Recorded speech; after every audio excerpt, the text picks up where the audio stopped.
Okay, so welcome to Requirements for TV Everywhere Enablement. What does that mean exactly? I'd say I've seen a bunch of panels here focused on TVE, and they're primarily focused on the issues pertaining to the dynamics and fluidity of the business ecosystem and environment.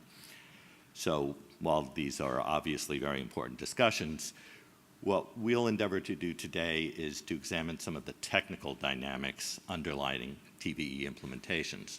Obviously, there are implementations out there, and they are functioning. However, there are complexities and future requirements that we are working very hard to address in OATC. So the members of this panel are all representatives of OATC member companies. So we'll take a moment to introduce the organization and its goals. I'll let you read the slide. I won't read it to you. So this is kind of the legally approved boilerplate of what the OATC is. The short version is really that we're focused on solving technical challenges presented by TVE, providing standardized interfaces so we can enable whatever business cases currently exist and future use cases as best we can predict as those evolve. Currently, we have several working groups going within the company with more within the committee with more to come. We have an authorization working group that has produced the OMAP specification. That's the Online Multimedia Authorization Protocol. We have a metadata. Well, it's actually a recommended practice, not a specification. We have a resource usage monitoring group, and we'll get into that a little more and explain what that is. We're addressing live signaling for linear feeds. We have a usability working group to address some of the problems consumers have as they try to access TV Everywhere content. And we also have liaisons with other organizations such as CTAM and SCTE. In fact, some of our live signaling work has been incorporated into SCTE 67 recently. So moving on, I just want to see if Mike wanted to add anything. No, I think that's great, Peter. Again, I'm Michael Weiss from Turner Broadcasting. I look after our online video platform as well as our TV authentication systems. We're big supporters of the OATC. I suppose we're founding members. And really see the organization as one of technical enablement for the whole universe of different use cases around TV everywhere. We began the effort circa 2009 informally with a group of programmers and pay TV affiliates, and really thought about what's the universe of TV everywhere that would need to be enabled technically for consumers to see pay TV content online in both linear and VOD context. So just to reinforce what Peter said, we started off early on by figuring out how to get people to authenticate with back-end pay TV systems, how to authorize and make sure they're authorized to watch content. Spent a fair amount of time on those just basic foundational use cases, and luckily we got those more or less solved and then be able to really move on to what we think are some more interesting use cases as the industry scales. Things like actually understanding when there's fraud and how to manage it. We'll hear more about that. That's important. We'll hear about metadata systems. We think it's important to be able to surface our content on as many contexts as possible to help people search it and find it, navigate it. So metadata is important. And some of the underpinnings, technical enablement for live simulcasting is also important from a Turner perspective to do that in a standardized fashion. We've got in the order of half a dozen linear networks that we've enabled for linear simulcasting on our sites. We'd like to do that in a very consistent fashion because we don't want to stand up a dozen or 20 different production workflows to enable simulcasting and some of the use cases like dynamic ad insertion. So that's a quick a quick high-level OATC. Again, we started off in around 2009 informally. That's sort of the highlighted group of members Peter put up there. But we're still growing quickly and working with vigor to make TV everywhere as simple a user paradigm as possible to get consumers to consume our content at scale. That's the biggest reason why I think Turner's involved. And also doing it with some technical foundation and capabilities that are standardized and templatized so the industry can continue to scale this ecosystem quickly. Okay, great. So you've met Mike. Why don't we go down the row and have each of you introduce yourselves? Let's start with you, David. Hi, I'm David Schlock from Directv. We've been a member since, I think, late in 2009. One of the main motivations, like Mike was mentioning, for Directv was instead of doing 10 or 20 different integrations with every one of our programming partners, we really wanted to get the standardized interfaces. And it's gotten to the point that we can onboard a new programmer in a matter of days, since we're using common technology from companies like Adobe and others, and by just adding a new production key or whatever it is to the system, we're able to bring up new customers as quickly as possible. And now the future is getting to these next level use cases like we'll discuss later on in the panel. I'm Hillary Henderson. Yes, this is on. Okay. Sorry, that's such a cliche. Is this thing on? I'm Hillary Henderson from Clearleap. I'm a director of product for Clearleap. We focus specifically, we've been a member of OATC for about a year and a half. And Clearleap focuses specifically on alleviating the technical and business challenges of both content providers and service providers. And the content providers tend to be major media brands in offering their content across all screens. So that means not only from the authentication and rights and access control element or component of it. It also includes managing subscribers if companies are going direct to consumers and handling the money as well. But then upstream of that, we also handle workflow management from ingest all the way out to publish. And getting that content prepared for all of the different screens. And so we've seen that can be very, very hard to accomplish and do, and we're kind of helping companies transition from what I like to call the online video 1.0 days, where there was some early digital distribution efforts of putting some content on 1 or 2 screens, to really offering their core product on all screens. That's a great transition. It's very hard to do, and we're trying to be on the forefront of making that a lot easier. Hi, Kristen Chambers. I lead the broadband video delivery, including TV Everywhere products and application development for Fox. We started in the TV Everywhere world in 2010, and we now have evolved. We have about 5 different TV Everywhere branded products in the market. Including on 7 different platforms. And so we, being at this a while, being part of OATC, we've definitely been evolving over time and evolving the user experience, and kind of, a lot of the things that we're going to talk about today are things that we have, had as challenges over the last few years, and definitely have not solved all of them. So keeping at that, and it's an evolving enterprise. So it's definitely been interesting, and I'm excited to be on the panel. All right, I'm Joel Huff with Adobe from the Primetime team. Primetime is our multi-screen enablement for getting your content to the device, monetizing it, and measuring your content there. We've taken kind of the legacy of Flash video that everyone's very familiar with, and abstracted the core of the video engine there, and now have it as a native SDK for all these different platforms. As far as OATC, we got involved with that through our Pass product, which enables normalizing the integrations to MVPDs for programmers and getting that onto any device. And for us, OATC is really important because getting to standards helps us make sure we can move faster and get the adoption out there, that consumers can get to the content can get on the device, rather than spending so much time just making it work. Okay, thank you. So let's get started. I'll start with a high-level question, which is, since the announcement in 2009 of a TV Everywhere initiative, there's been a lot of hand-wringing about the progress of TVE deployment, the adoption of TVE.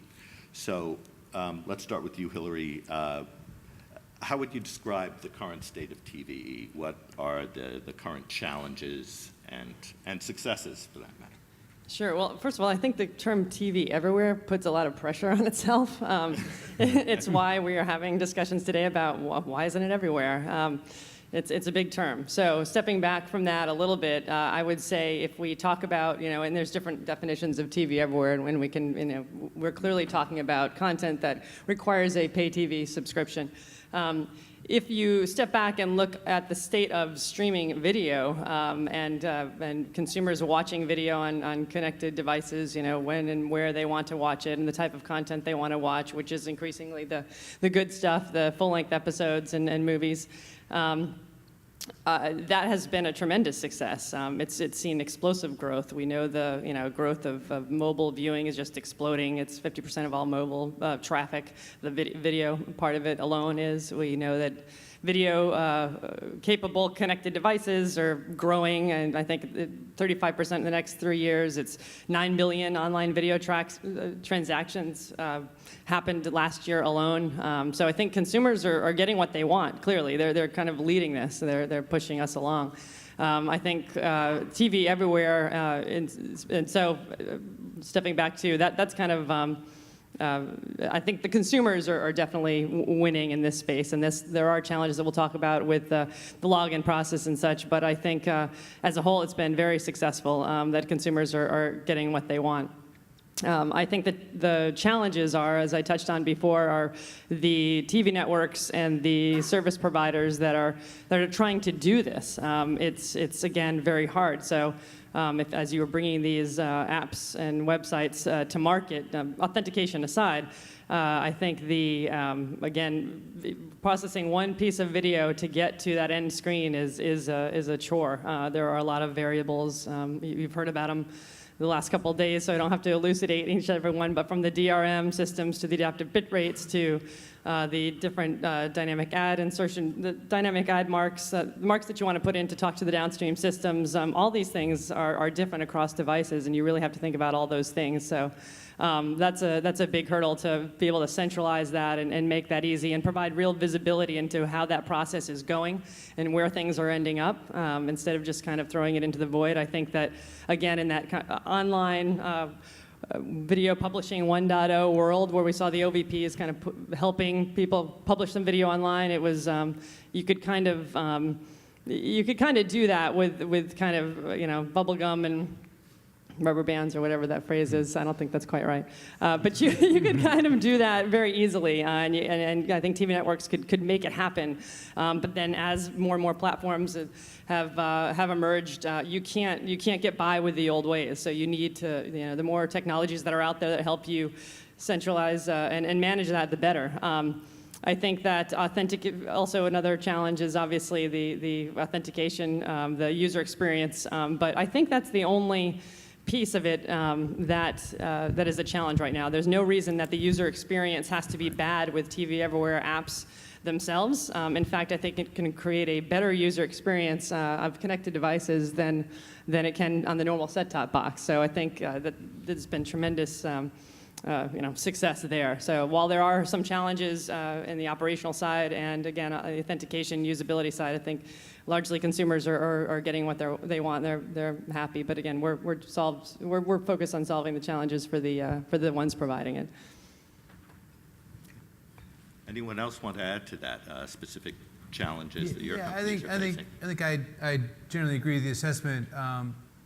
Look, the great news is over the last almost half a decade now, it's hard to imagine it's been that long, the industry has really fully distributed this product across the vast majority of distributors. There's hundreds of affiliates now where their customers can authenticate and watch TV Everywhere content, which is huge in our world.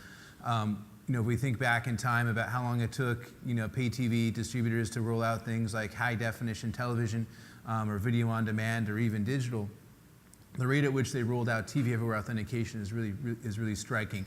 And like many of you in the room, I've been working on online video systems for going on 15 years now, I suppose.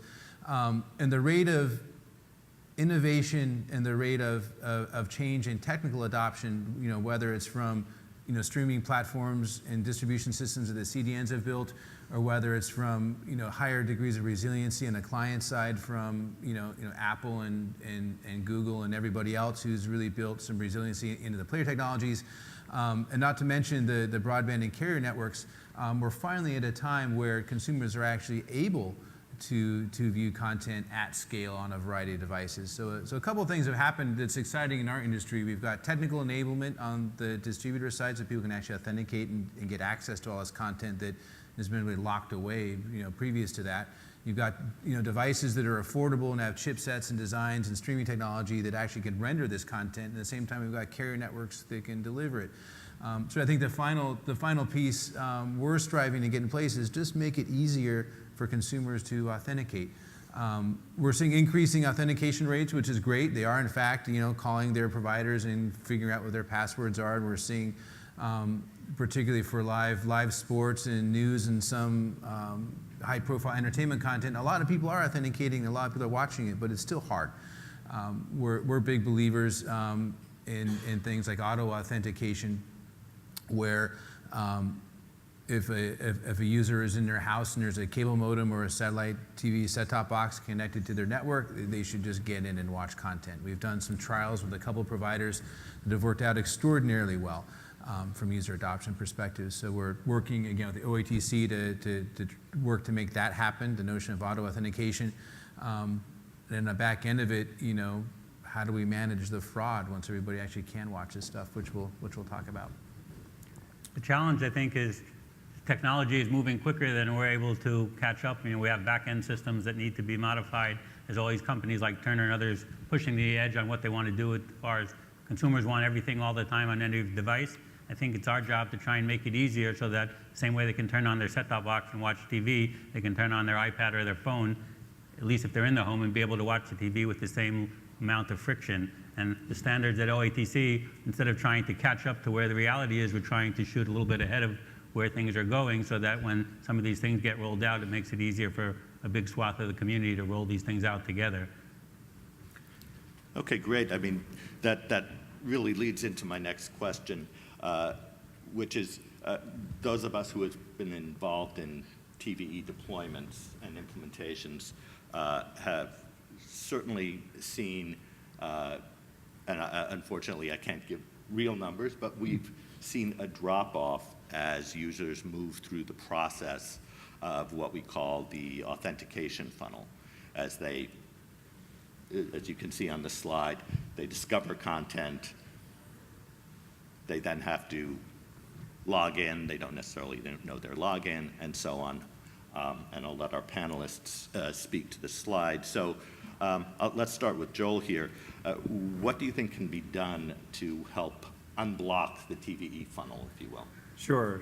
So, one of the big challenges, as we've already just talked about, is users are accustomed to just turning on their television and getting to the content they want. Now they can find all these different apps out there, and the content apps, and find the shows they know and love, get into that app, but they're presented with this experience where they need to log in. And for most consumers, they're not used to logging in with their username and password for their MVPD, for their cable provider, satellite provider. And so for one, it's understanding that the content is available and that it requires that you have a pay TV subscription in order to get the good stuff, the live, the early window content. There's a little bit of consumer awareness that needs to happen there. But then the funnel itself, we see so many different implementations. Primetime Pass has most of the cable channels going through that service. So we have an interesting viewpoint where we can see lots of different approaches and lots of different ways MVPDs are handling the login experience. And it's all over the map. And so for the consumer, depending on which app they go into and which pay TV provider they're signed up with, they could have a vastly different experience. And some of them, it's very straightforward. It kind of guides them through it, lets them know what to do. Others, it's hard to even find where to log in, and when you get to that login screen, what to do if you don't know your password, how to recover it.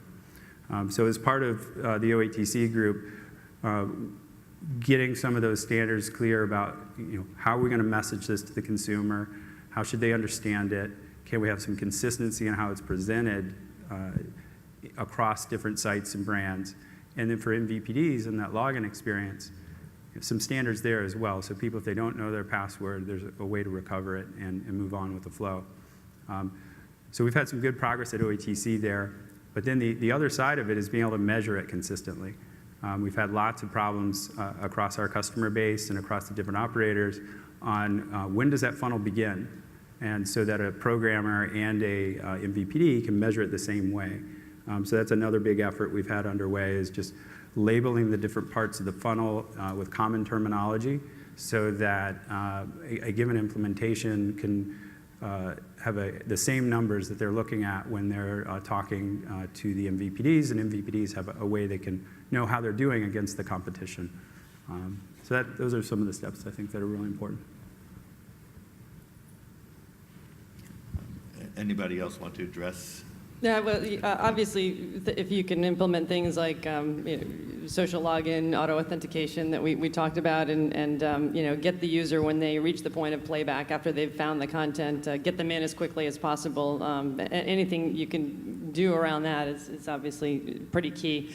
I think there are some challenges up front with still having to link yourself, identify yourself as a cable subscriber, so that it's not as, it might not be right now as seamless as it can be. I think the more cable providers can, let users enter a simple, more simple piece of personally identifying information, so they don't have to remember their credentials at that point, is also going to help. I think as consumers move to different devices as well, they get confused as to what is their cable provider or what is their television provider. So if you're on your mobile device and it's a Verizon mobile device, you see the logo for Verizon, you might just click through to Verizon. It's actually a fairly common use case. We get a lot of feedback at Fox from users who are saying, I'm trying to sign in with Verizon, this is who I have my cell service with, and it's not working. And so again, it goes back to how do we message to the users exactly what TV provider means, and even having some better terminology, which is something OATC is working on, around that, so that users understand exactly what this is. We're working on fingerprint biometrics right now. No, we're not. I think that would help a lot, though. Retina scans, yeah. I think the points It's been discussed. I think the points on social and in-home that were raised are really important ones. That just getting the basics of the flow and the terminology straight is really important. But adding those capabilities where people can either not log in at all and still be verified, or log in with a system that they know and use every day. We are seeing some operators add the Facebook Connect onto their login pages. It seems to make a lot of sense to do that and to make that just generally available. But then the in-home authentication is really, that has the most positive impact on the whole funnel experience, obviously, right? Because people are just getting in. There's still the need to kind of make it clear to the consumer what's happened, so that they're reminded of the brand of the pay TV operator as a part of that experience. For many operators, that's key. So providing a way that you can get people in a friction-free way, but still have it branded by that operator, so that everybody's happy about how it all worked out. So, let's continue on that. I specifically had a question in here. Yesterday, I actually heard someone on a panel call the multi-login experience for the user a terrible experience, and there was general agreement on that fact. And in fact, they called out in-home authentication as being sort of the way to smooth that path. So what are the challenges we currently face around in-home authentication? How do we, for example, when we're talking about parental controls, how do we handle authorization in the in-home experience? I know that's something that in OATC we've been struggling with. Could you talk to that? Sure, yeah. Even backing up from that more complicated use case around parental controls and entitlement, the first challenge we saw for some operators was just storing the data around your IP address and your MAC address and your router in a way where their entitlement systems can make the match fast enough. Right? Like just some of the way some of that data is stored in the operators' back-end systems didn't allow for them to make that instantaneous entitlement decision without the user seeing a progress indicator for maybe 5 to 10 minutes or something. So that was the first hurdle. We did see some operators make big changes for how they're storing data and to make that happen and make it happen instantaneously. But then the second problem, Peter, that you asked about there, I think is how do you know which user in the household is watching, right? If you've authenticated the household, you don't know if it's a kid or the adult or and how you should then interpret any kind of parental control settings that the operator's account may have for that user. And for that type of scenario, I think there's work we need to do together to figure out if there's types of content where that may be okay. If it's generally available content that a given operator might decide they don't need to worry about that for certain classes of content. We're seeing some discussions happening there. But then the other scenarios allow for setting a PIN, for example. Like, can you set a PIN as the account holder, the parent in the household, so that as other devices connect automatically, if they enter that PIN, it can unblock more content. And so that seems to be where, it's similar to how television works, right? A PIN to override the parental control settings. The challenge is how do you make that work in a seamless way in these federated programmer-branded apps, right? Like who manages that PIN, and how do you know if a given account has a PIN set or not? There's work we need to do together to kind of flesh that stuff out. I think there's an inherent challenge with auto authentication in that it's, first of all, it's a great kind of no-brainer because that modem was put there by the cable company, knows who you are. You should absolutely be recognized when you're trying to, the second you get online. But it turns TV everywhere, once again, into TV at home, and that is, by its very definition, goes against mobile and the ability to watch it outside the home. So I think it's fantastic for what it is and what it provides, but I think that clearly there's work to be done to make it easier when you're not in your house. Well, and that speaks to, and this is what Joel might be about to say, how long that token is valid for. And so if you leave that token valid for, let's say, a month, for 30 days, you're able to use it out of home. However, if you have everybody come over to my house and get your tokens party with 30 of your friends, and then they also have it for 30 days, that becomes an issue. So there's definitely sort of an industry issue here as to how long and how you sort of control, whether it's through controlling concurrent streams on one account. There's a lot of different security things that I think we'll talk about a little bit, but there's ways to manage that while still allowing a longer token. I don't know, Joel, if you want to add to that. Yeah, that's exactly right. And like currently with Pass, we'll set typically a 30-day token depending on the business rules. And so if you're in-home authenticated, you can go outside the home with that. But it does then lead the question, like, should it be a 30-day token until you have the ability to manage concurrency? Because you could have everyone's friends come over, and then you've got 50 or 20 account live devices, and everyone goes back to their house and they've got a token for 30 days. So I think figuring out the model to where you can measure concurrent devices in a standard way is kind of the next phase of where the industry needs to move. Because when you can do that, all of a sudden you can relax about everything else and just focus on experience, because if it's getting out of hand, you can lock it down. As a satellite company, we don't have the ability to identify a user based on their IP address, so we've got to work on technology that can use the set-top box that's already there. We announced on our last earnings call about 4.5 million out of our 20 million customers have their boxes connected to the internet, and most new customers do. But that's a challenge for us to go back, and anyone who wants to use it, be able to discover the box and use that as a way as a proxy for the authentication. The other issue that people mentioned here was the use of profiles. Until we have a profile system, if I give my kids my Directv account password, they can easily log into HBO and watch mature content or go to other sites. So we've got to solve some of those issues before we can make one password for each member of the household and let them leverage whether it's Facebook or any other ID. So we touched on social login briefly before. To what extent can social login help in this scenario? To what extent can an individual's social account be tied to their authorization and their rights and the controls?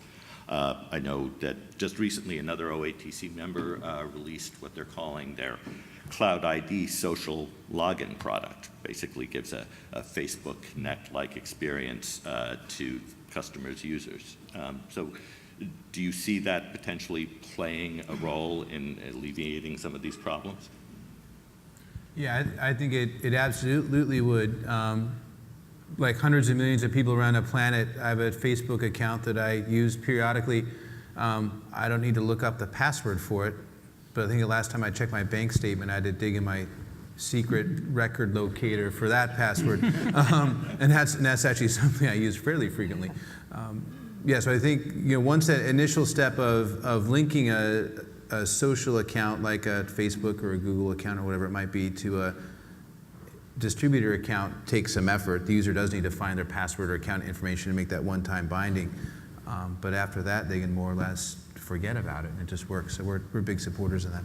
Yeah, I would say yes, us too. And once a user is logged into their favorite social network, they tend to stay logged in. So I think that's an important point and why a lot of people do it. And interesting, a couple of very large social networks such as Pinterest and Clout, which measures as a very active social network or your influence across the internet.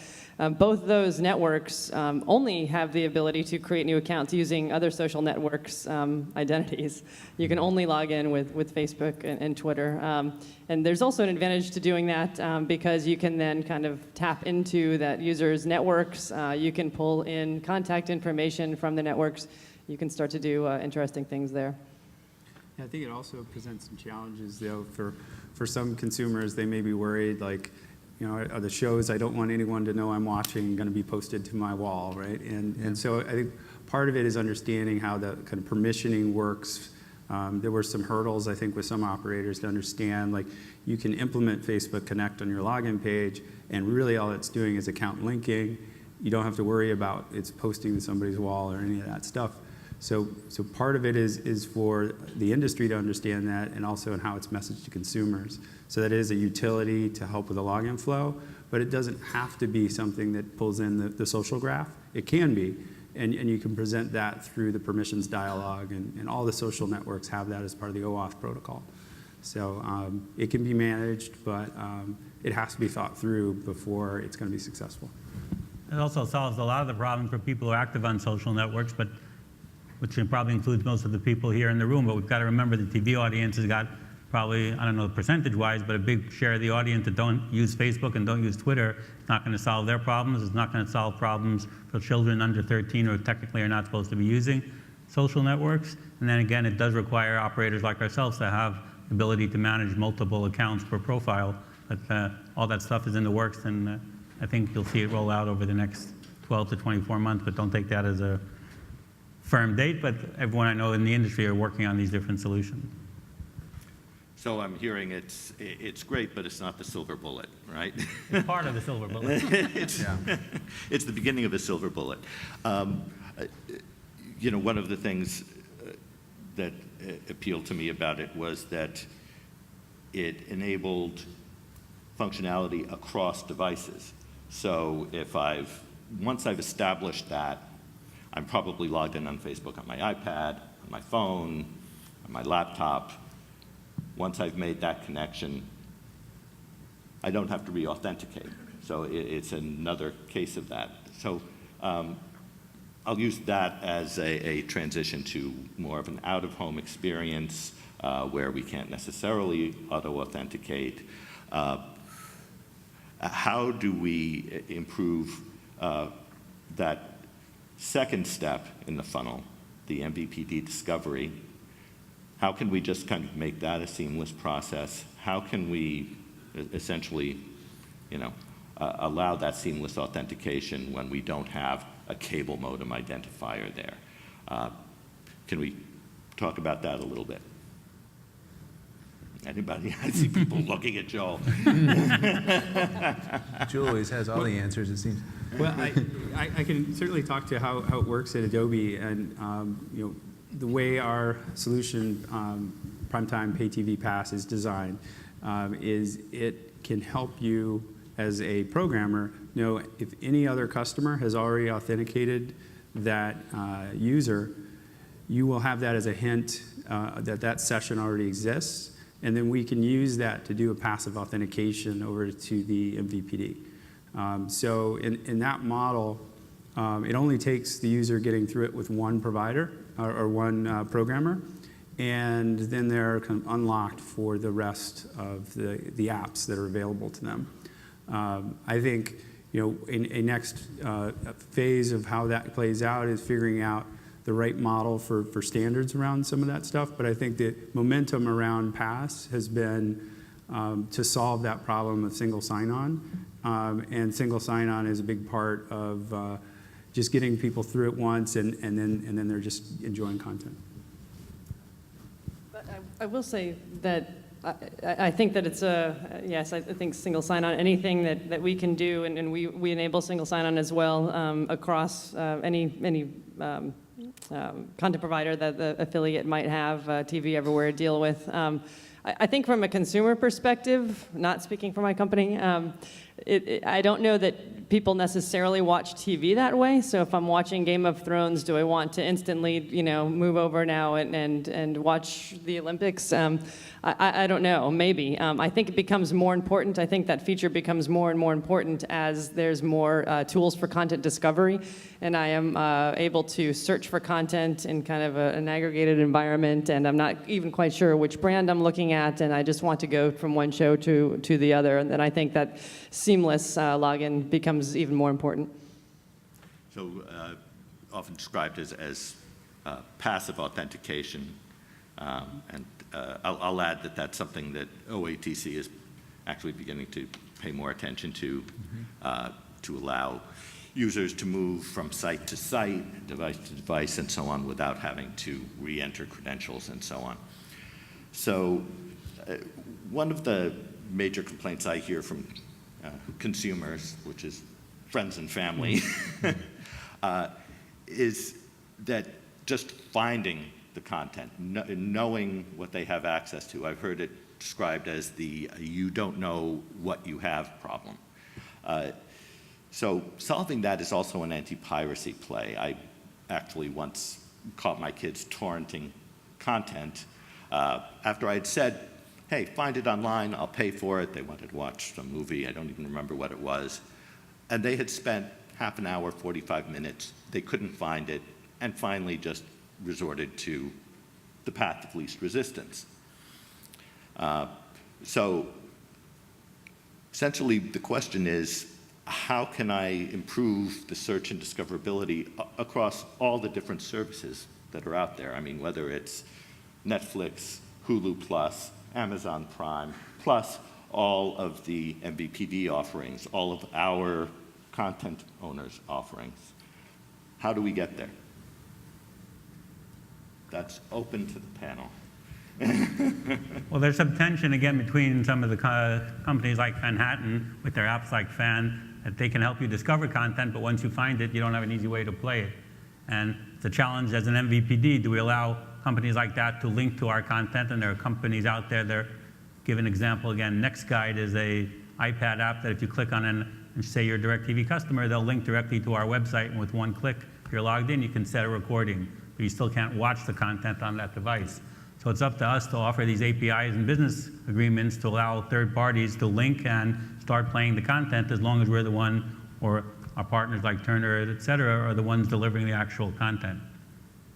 So it's a combination of technology and business, but I think that's the direction the world is heading. It requires a little and more business arrangements than technical arrangements. Yeah, I think the challenge is clear. I have a tablet device, like most of us in the room probably do. And on a tablet device, there are dozens of apps, and inside those dozens of apps are probably thousands and thousands of pieces of content that the only way I can navigate and know what's in any of those apps is to open each one in a serial fashion and look. It's tedious at best, and web experiences are a little bit better, but still not much better. the ability for web crawlers to sort of understand what's behind an authentication wall and in what windows is a challenge too. But OATC, we sort of recognize this as a consumer issue, and we're working on some technical enablement to at least describe in a more standardized fashion what content is where and in what context. We've produced a live signaling document, for example, and a related OAT metadata specification that describes in some detail for a linear simulcast, for example, what shows are on in any given period of time, what's coming up at any given period of time, to actually describe during a broadcast what's actually being broadcast. Sort of a novel idea, but that actually didn't exist until very recently. And we're looking at ways to beginning to describe what's in a given VOD experience for TV Everywhere in a standardized fashion. So an app, for example, might make available via an API. Here's the content inside this application, and here's how it might be retrieved.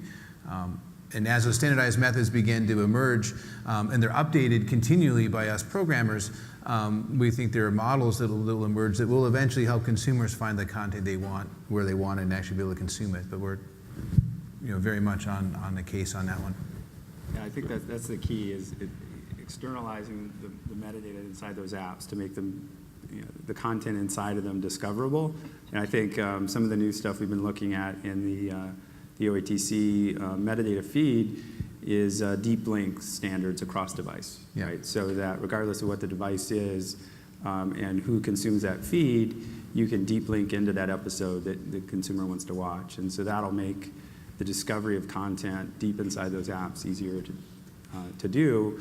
In terms of what apps the consumer will use for discovery, I think that'll have to play itself out as far as what catches hold, and are the operators going to provide those experiences for deep linking into programmer apps, or are third-party services like FAN or what have you going to do that? Yeah, I think one of the challenges just for the industry in general, from a consumer perspective, if I have my consumer hat on, this is something I absolutely want to be able to have one place to go to find all my content.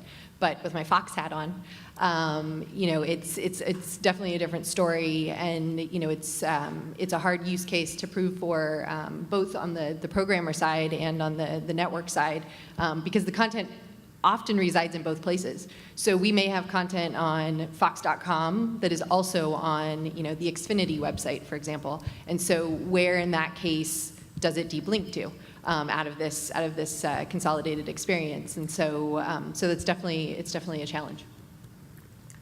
So there's an absolute business challenge there, but we do have a path to enabling through metadata in our content feed in OATC the ability to get there, should the business agreements emerge. Okay, so let's say in spite of our best efforts to get users to our content, to our legitimate content,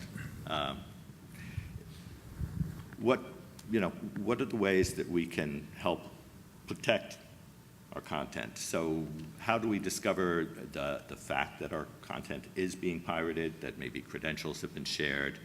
How do we deal with that? And I'll point to Joel here because I know he's involved in Sure. our RUM specification, and I'll let him elaborate on that. Sure. So, well, whenever you say content protection, I think people first go to DRM. And I think one of the things we learned early on in the OATC is that the content that needed to be protected behind authentication didn't always need to be protected with DRM. Like the rules around DRM are usually studio-driven, whereas the rules for authentication are really about the windowing of the content. Like, is it the live feed? Is it the early window content that is only supposed to go through a paid TV operator subscription? And so because of that, we as a part of the OATC work, really looked at how do we solve some of these things in a way that could work with DRM, but didn't require DRM. And that's really challenging because you can't necessarily trust the client. And that's one of the fundamental challenges of TV Everywhere in general, is that you're looking at unmanaged devices. And you really want consumers to go to whatever device is right for them and to get the content they want, as long as they can prove that they're entitled to it as a part of their pay TV subscription. And so with the RUM spec, what we've intended to do is have a standard way that concurrency could be measured for both the programmer, where that content may be being consumed, and the operator. And so when you're logged in on your account, you can see how many devices are live for that account and how many streams are going for that account. And you can, at that point, really feel comfortable that you can make the experience seamless for the user to get in and know that if, you know, all of a sudden there's 50 or 100 devices on that account, well, you've got a problem, and you can deal with it. The operator will be able to track it back to who that account holder is and handle it as appropriate, whether it's a customer service message, you know, we've got to reset your password and change things out, or even, you know, just blocking playback and start failing out the authorization calls. So standardizing that is the only way to go, because you need federated apps and operators to all kind of agree on how data aggregation would work. You certainly wouldn't necessarily standardize the rules about how many devices or streams are allowed, but standardizing the way you're collecting the data and aggregating the data is really important. Yeah, I would say with credential sharing, you know, that's really difficult, obviously, to prevent. And obviously, I think it's only, well, probably not strictly, but I suspect it's a concern for those who are, again, in the business of managing subscribers and a subscription service. I've heard some, you know, TV networks say that, hey, you know, we're not as concerned with this because they have the ads and they want, you know, eyeballs on those ads, and they've already made their TV Everywhere deals, and so it's really the cable operators that we see are most concerned with this, or really any virtual MSO, or you know, if you take a Netflix, or those handling subscribers that are managing subscription services. These are the ones that are you know, we're trying to control access. Obviously, TV networks are concerned about piracy and things like that, and controlling access and DRM. So don't mean to imply that. I think with the credential sharing specifically, that's less of a concern. But regardless, I think the Uber requirement is really, how do I, on both sides of the fence, is how do I control access to my content, and how do I monitor that, and then how do I see what my subscribers are doing, and how do I get actionable metrics about how to drive business decisions around that. And so, you know, we enable actually both sides to dial up and down device controls, so that you can per account, not per subscriber, but if I'm managing a streaming service, I can dial up and down how many devices I am even allowing an account to have, just much like Apple has the device authorizations, as well as how many concurrent streams I want to allow. So I think that's important. Yeah, just to be clear, from a Turner perspective, being a pay TV network, credential sharing is an important use case for us. Not only are ads important, but also having subscribers is important too. So we take that very seriously, actually, and we're enthusiastic about a couple ways to manage that. One is by doing concurrent session counting, or in some cases stream counting. Really get a sense of if a given credential has in fact been shared, which we don't in fact know if it's been shared, but if a given credential is in fact generating an aberrant number of streams or sessions, to be able to do some limitation on that. But we take it seriously. Or from a geolocation perspective, if all of a sudden I have the same account logging in from 5 different cities. Right. But just for the audience, the challenge is I could have a child watching on HBO, another child watching on TNT, and I'm watching on Directv.com.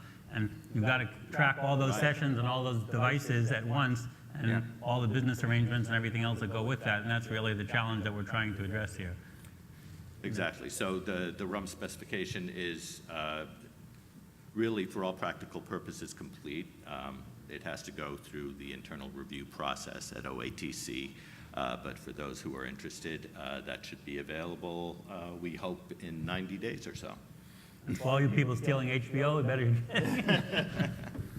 Get ready. So I'm looking at the time. We have 10 minutes, so I'm going to open it up to questions from the floor. Any questions out there?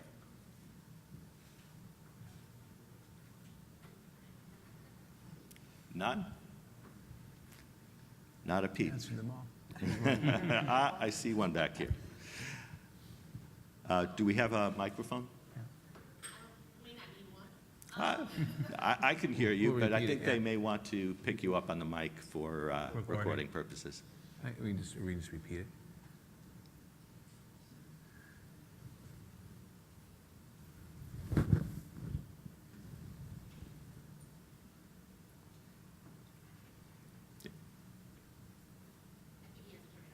Oh, okay.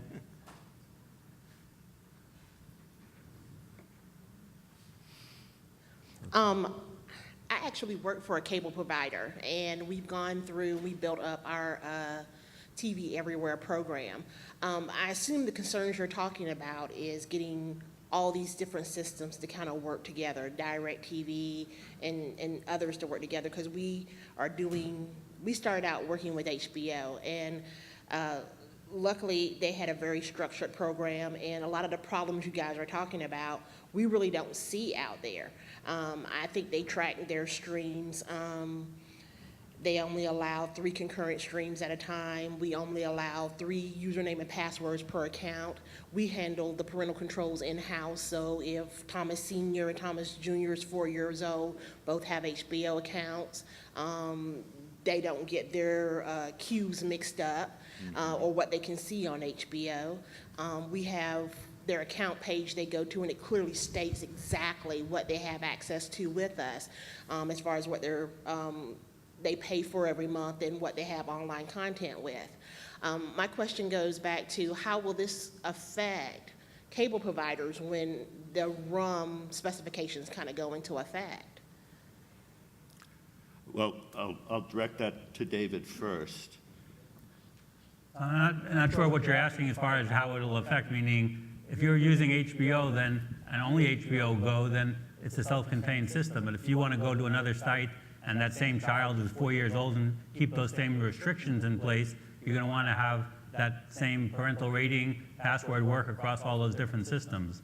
So that's one problem that the OATC is there to solve. Everyone can solve it on their own, but if you've got to have a separate account on every one of these sites, you're never going to sign up for more than 1 or 2 sites. It's just too much work to put all that information into. It's just like, entering your Facebook even on every one of these websites where you have to share your contacts and everything else.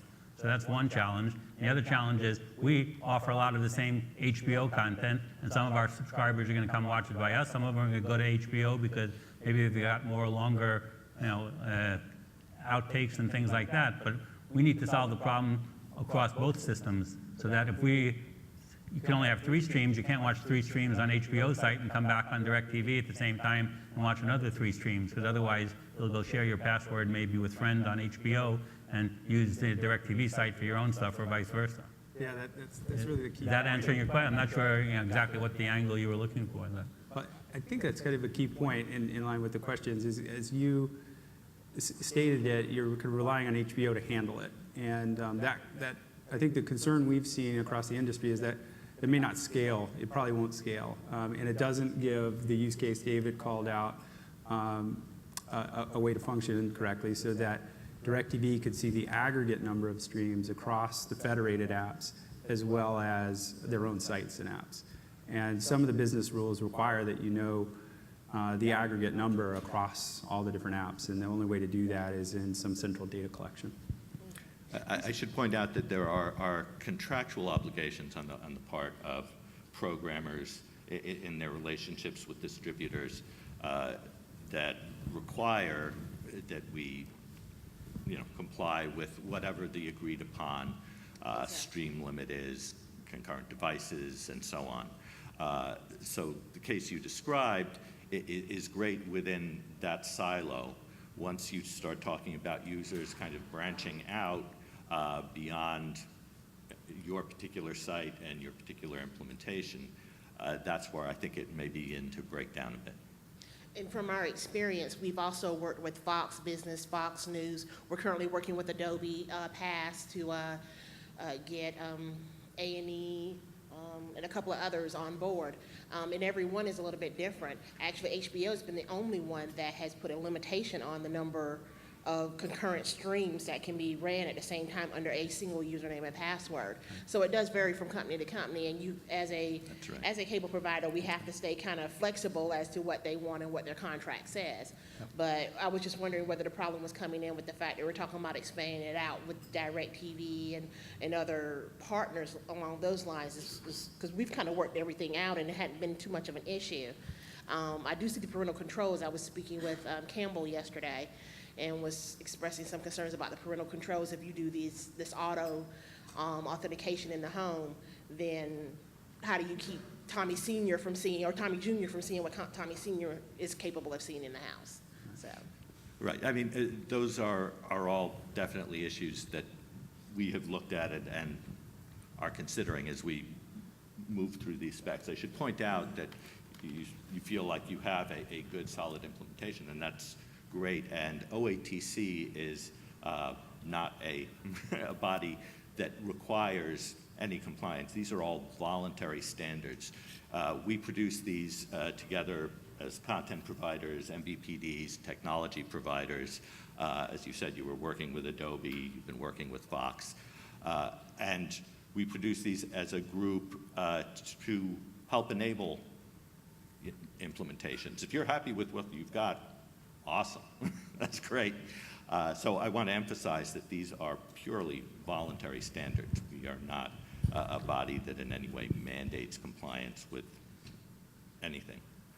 And we stay out of all the business rules. So if HBO says 5 streams and Showtime's 3, that's a technology problem for Adobe or somebody else to solve. But the OATC does not get involved in any of those business decisions. Right. So I see we have 3 minutes. Do we have any other questions here? I'm looking around the room. Okay. So let's wrap this up. I want to encourage all of you to take a look at oatc.us. That's the website right now. There is obviously the description of the organization. There is our OMAP specification. There is our metadata recommended practice, which will shortly be updated. Right now it's a kind of VOD only spec, but that will change very soon. And actually the slide up here kind of shows the overall OATC ecosystem with the various components we've got. That includes OMAP, which is the authorization specification. It includes our metadata service, which we're now calling the content feed service, has been renamed. Our RUM service, which will soon be up on the site as well. And thank you very much. Appreciate your attendance. Thanks, Ron. And you hit the